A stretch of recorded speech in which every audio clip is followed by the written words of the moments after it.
quel est le propos de ce livre? La forme au lieu, qui d'ailleurs, on a ajouté maintenant plus de la tectonique.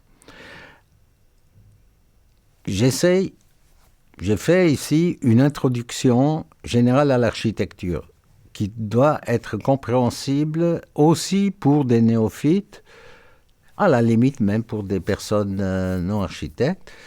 Et j'y traite à la fois des questions de perception visuelle, des questions de ordre et désordre, harmonie et discorde, et finalement, je termine en étendant le sujet un peu à des problèmes de lieu, de chemin, de la manière dont on vit l'espace, plus que dans la manière dont on le voit.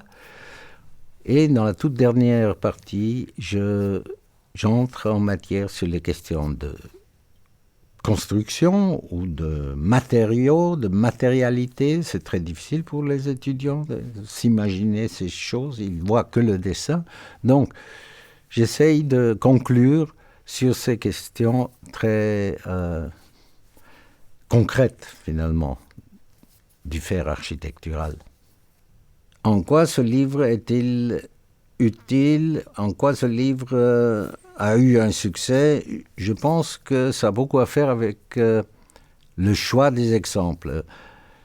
Tout ce que je traite sont des exemples de différentes périodes de l'histoire. Ils ne sont pas là traités comme un historien, mais traités comme des paradigmes, comme des exemples pour s'inspirer et pour aller plus loin en s'inspirant justement des meilleurs exemples. Alors, je me suis beaucoup attaché à cela et la nouveauté dans le livre, c'est certainement le traitement des derniers chapitres, les derniers 3 chapitres sur la matérialité et puis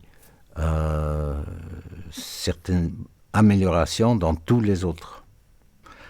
Alors, les ajouts majeurs, c'est avant tout le développement du chapitre sur l'espace, qui est une des choses plutôt difficiles à appréhender au début des études.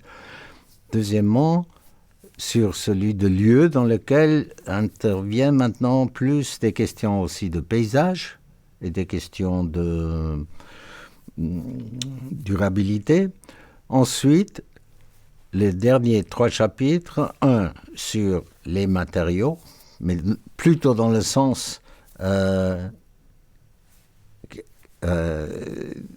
d'une affection des matériaux, plutôt que d'un cours sur les matériaux. Ensuite, un chapitre sur la gravité comme source de sensations esthétiques et un chapitre sur les façades, enfin sur l'enveloppe des édifices.